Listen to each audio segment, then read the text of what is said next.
Hi everyone, happy whatever day it is, Wednesday. I'm about to go for a run, but I wanted to jump on really quickly before I did that, before it gets night and everything, to give a little bit of an update about the Portia and Orlando story that I did last night and what I talked about. Sorry, I don't have makeup on. So basically, if you watched that video, you saw that while I was recording it, or I was saying this like while I recorded it, I saw the news that they were found. And at that point when I was filming, it was just a report from this guy, Freddie, who's a local reporter. So I didn't want to talk about it too much because he just posted like a little paragraph. But basically now there's more information out, so I'll tell you the latest update on their situation, what happened. It seems like Orlando and Portia were driving to what we covered in the story. They were driving from Samana to Santo Domingo, and there was a ton of rumors about what happened. They said that they found their bodies.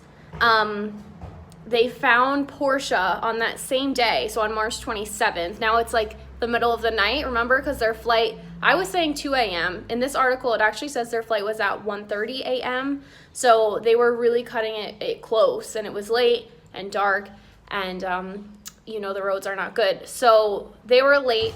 They found Portia's body on the highway.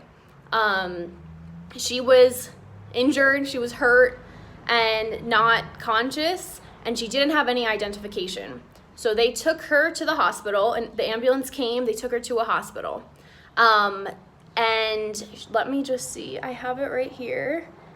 I believe that she died on the 4th of April. So she was in the hospital for a few days and then in intensive care, and she actually unfortunately died from her injuries, supposedly from the accident. She, like I said, didn't have identification. No one claimed her body because no one knew where she was. So they actually sent her body to the National Institute of Forensic Sciences.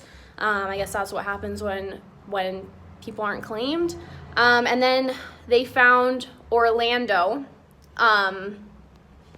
He was in the water, like in the sea. They found him about 20 minutes away from where she was. Some fishermen found him, and unfortunately, I don't want to go into too much detail, and I don't even have too much detail, but his body was already in a state of decomposition, so it had been a few days, obviously. Remember, it's been 2 weeks since they were missing and since they missed their flight. So they were able to identify him based on his tattoo on his arm, and they said it matches one that Orlando has. So the fishermen also said that there's a car in the water in the ocean as well, but they haven't been able to get to the car yet because of the currents. It's really strong, especially in the area where they found it. Now, that's pretty much it. That's all they really have on this. Remember, if you watched yesterday, I said that they were passing the last toll booth at 1:41 in the morning, and if the flight was at 1:30, even if it was at 2, they were already going to miss it. A few people were also saying that they most likely got turned around. So if you've been on that road, you know that the highway in Santo Domingo near the airport, basically anywhere in Santo Domingo, is really confusing. Every time I go there, I get turned around a little bit. So they must have, it looks like they got turned around, went the wrong way on the highway, and then realized, corrected it, and were probably driving fast to get to the airport and try to make it in time. Some people were saying maybe they fell asleep because, remember, they had a really long day that day. They went to the waterfall, they were hanging out, they were in Samana, far away. Then they went to the bar that night before they left. So that's a possibility, but I think since they were probably rushing to get the flight, Portia was nervous to catch the flight, according to their new Canadian friends that they had made.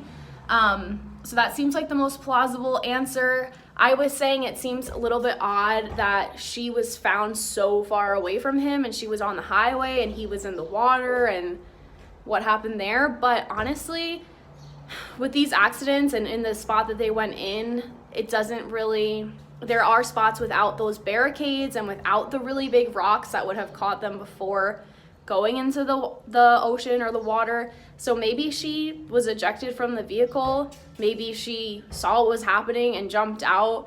Unfortunately, we don't know. She might have left, obviously their identification might have been in the car and not in their pockets or on their body somewhere. Otherwise, they might have gotten robbed afterwards. Not they, maybe she did. I'm not like trying to be a conspiracy theorist or anything, but it is common here. If you're familiar with this, then you know a lot of people, when they get in accidents, unfortunately they get robbed because it's, you know, a crime of opportunity. If someone sees you unconscious in your wallet, then they might take it. This is not everyone. Most people will stop and help you. So maybe that's why she didn't have her ID. Maybe it's still in the car. They're recovering the car when they can, and according to this latest report, they are sending the fingerprints to the US to get tested and confirmed and try to identify and confirm that it is Portia and Orlando. So overall, I think it's just like a really terrible accident, and my heart's broken for the family, and obviously that's not the way any vacation should ever end, especially, you know, it seems like they had a great time. Maurice, 20 minutes away is pretty far to be an accident. Yeah, like I said, I don't want to start like throwing out like conspiracies and stuff, because I don't want to be disrespectful in any way to their friends and family, who a few commented on the last post. One asked me to do the original video. So, you know, I just want to respect them, but it is a little odd that their bodies were found so far apart. But since that area does have a strong current, you never know. I mean, maybe he tried to get out of the car and was taken to another place by the current, and she jumped out or was ejected beforehand. Yeah, I don't want to think that it was a cover-up or that they were robbed before and something happened. Seems like the most plausible answer is they were speeding. The road is dangerous. I think just last week, maybe 2 other cars went into the ocean too. So it's definitely possible. It's happened before. And at night in a new place on a dark road, and the roads are not like, they're not good roads. You never know. So I just wanted to give that update. That's kind of the latest as of now.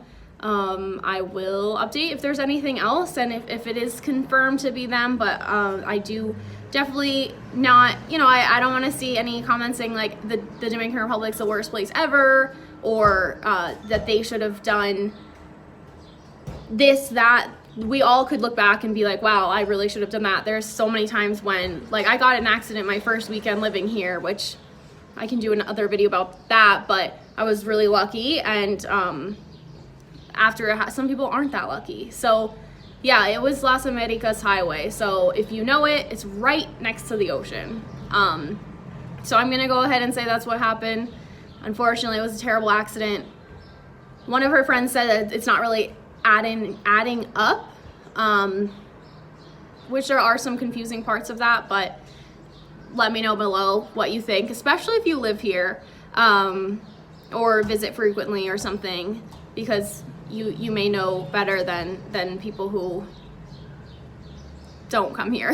And of course their family and friends know them, so they would have the best idea of, no, that doesn't seem right, or whatnot. But of course none of us were there, unfortunately, and yeah, my prayers go out to all of their friends, all of their family. I wish I had a happier ending, of course, and it seems like they were both amazing people. So yeah, I really just like am sending out good vibes to their family and friends, and hope that the identification goes quickly and they're not kind of waiting for 2 more weeks.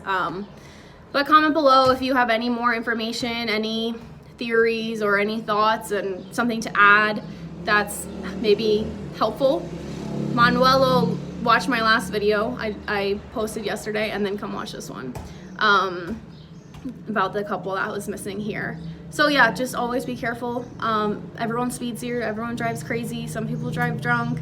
Don't drive at night. Hire a driver if you're on vacation here. Take a bus if you're leaving from somewhere over an hour away. Sleep in that city that night. But yeah, okay, I'll stop rambling. My wishes to their friends and family in Orlando and Portia. Let me know your thoughts below. I'll reply to as many as I can, and I'll update you on anything else that I hear, because of course it is still developing. And yeah, I'm hoping that there's no foul play at all, and it was just unfortunately a terrible accident. So all right, stay safe everyone, and I will talk to you guys soon. Bye.